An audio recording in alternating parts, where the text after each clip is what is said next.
Welcome to the LeakProof Life, the podcast that finally gives high-achieving women the whole picture on bladder leaks. I'm Dr. Juhi Patel, holistic pelvic floor PT, founder of Everwell Rehab, and the person who's going to tell you that Kegels, cutting coffee, and wearing a liner were never the full answer. Around here, we ditch the generic advice and go way beyond exercises. We get to the real reasons your bladder is running your life, your nervous system, your stress, your gut, your hormones, your habits, the whole picture finally. This is the show for women who has it together in every area of her life except this one. The one who hasn't told anyone. The one who is exhausted from managing around it and ready to actually fix it. Common doesn't mean normal, and normal doesn't mean permanent. This is your sign to stop managing and start fixing. Let's go. The average woman waits 6.5 years before telling a single doctor about her bladder leaks. 6.5 years of choosing the aisle seat, mapping bathrooms before she sits down, wearing certain colors on certain days, quietly adjusting her entire life and calling it fine. But here's what nobody tells her during those 6.5 years of waiting. This is fixable. It always was. And today, we are talking about what those years actually cost and what it looks like to stop paying that price. I want to ask you something, and I want you to be really honest with yourself when you answer this. When was the last time your bladder made a decision for you? Not a small one, a real one. The trip you didn't book, the speaking opportunity you passed on, the job you didn't apply for because it involved a lot of traveling or long days away from the bathroom because you don't know it's a new place, it's a new location, so you're not aware about it. The workout class you quietly stopped going to because of the fear. The dinner you left early because it was not manageable. The date you canceled. Maybe you told yourself it was the timing. Maybe you said you weren't quite ready. Maybe you blamed it on something else. But if you are completely honest, you know your bladder said no.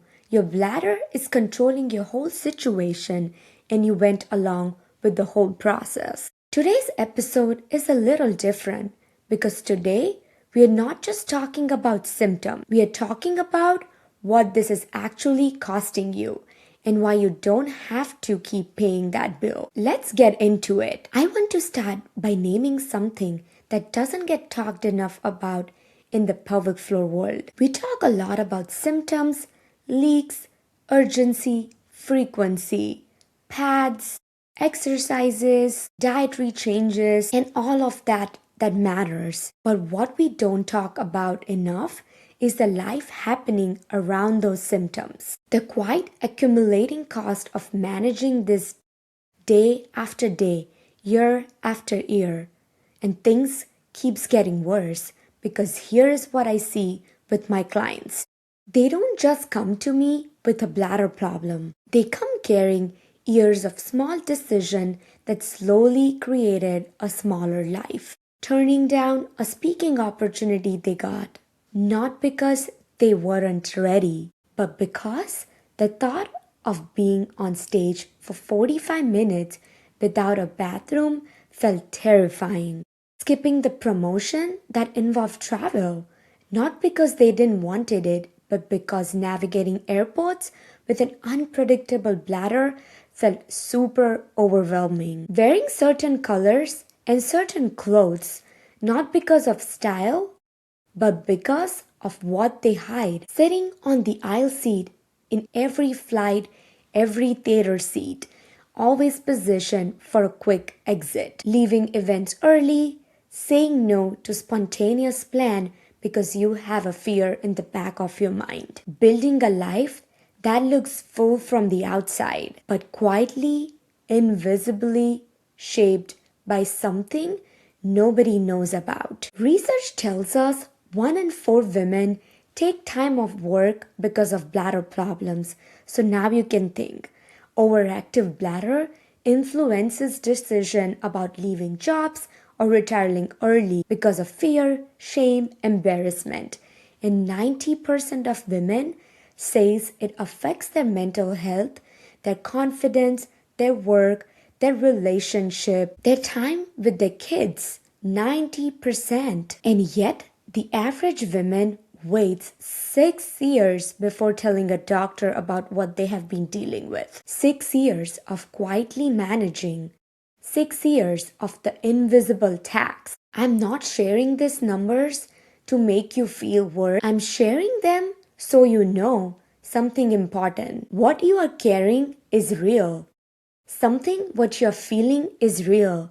It's heavy, it's emotional, it causes mental load, and you've been carrying it all alone for far too long. Here's the part I think about a lot. This isn't just about symptoms, it's about identity. Because something like this shapes your decisions day after day, year after year. It slowly changes how you see yourself. You start believing you are someone who can't do certain things, someone who has to plan around her body, someone who is a little less free than everyone else in the room. And what makes this even harder is that most of the women I work with are high achievers in every other part of their life. They are capable, they are competitive, but this one private, invisible problem that they are dealing with from a long time makes them feel like a fraud, like they're not doing anything for their career. Like underneath everything is a woman who can't even trust her own body. I hear this all the time.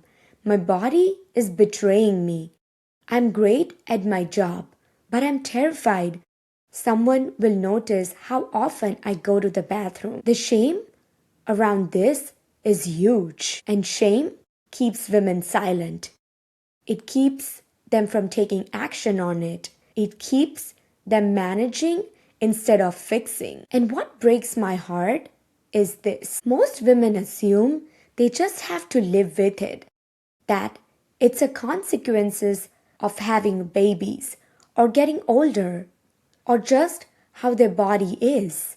They started to think all of this in their head, that their only option is getting better at hiding it. Nobody told them it's treatable.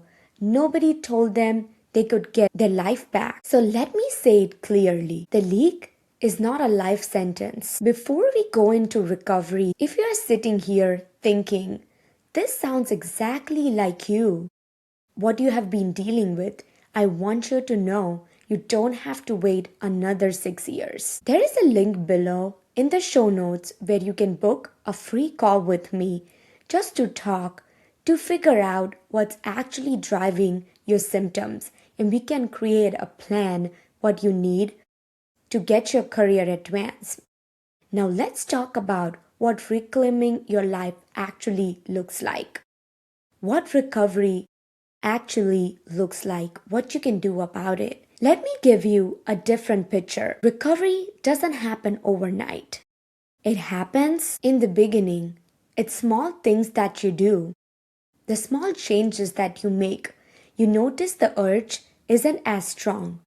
You go 3 hours without thinking about your bladder. You sit through an entire meeting without scanning for the nearest exit. Then it builds. You book something, a trip or a workout class, a dinner reservation, somewhere new where you don't even know where the bathrooms are, you haven't navigated that place before, and you go.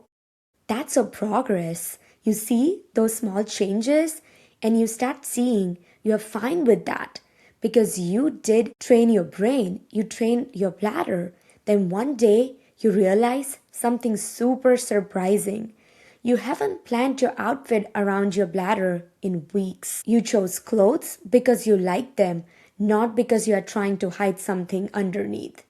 You see those big changes that might sound small, it isn't. Then you say yes to something you have been saying no to for years. Isn't that surprising? Something you have said no to for years, and all of a sudden you're saying yes. A speaking opportunity, a weekend getaway, a new role, and you do it without constantly tracking the nearest bathroom. That's what reclaiming your life actually looks like. Taking back the control of your life and not letting your bladder be the bossy bladder. Quiet freedom, trusting your body again. The work that makes this possible is actually simple. Not easy, but simple. It involves retraining three things: your pelvic floor, not just doing Kegels, working on real strength and coordination, retraining everything. Your nervous system, because urgency is deeply connected to your stress response. So stress affects how many times you go to the bathroom, your leaks, your urgency, and your bladder habits. Undoing the patterns that keep reinforcing the problem. So kind of think about like retraining the small daily habits. Those three things done consistently with the right guidance create real lasting change. I want to leave you with one thing today: permission. Permission to stop just coping. Permission to want more than just managing. Your life matters. The full version of it, the version where you say yes. Almost every woman I speak with says the same thing. I can't believe I waited this long, not because they were weak, but because nobody told them this was fixable. So I'm telling you now, you don't have to choose between your career and your bladder. You don't have to plan your outfits around leaks. You don't have to keep saying no to things that make you feel like yourself. And you don't have to do this alone. If this episode resonated with you, book a free call with me. Information is in the show notes. The link is below. And if you know a woman who needs to hear this, share this episode, because chances are she's dealing with it in silence. And this might be the thing that reminds her she doesn't have to. I'll see you next time.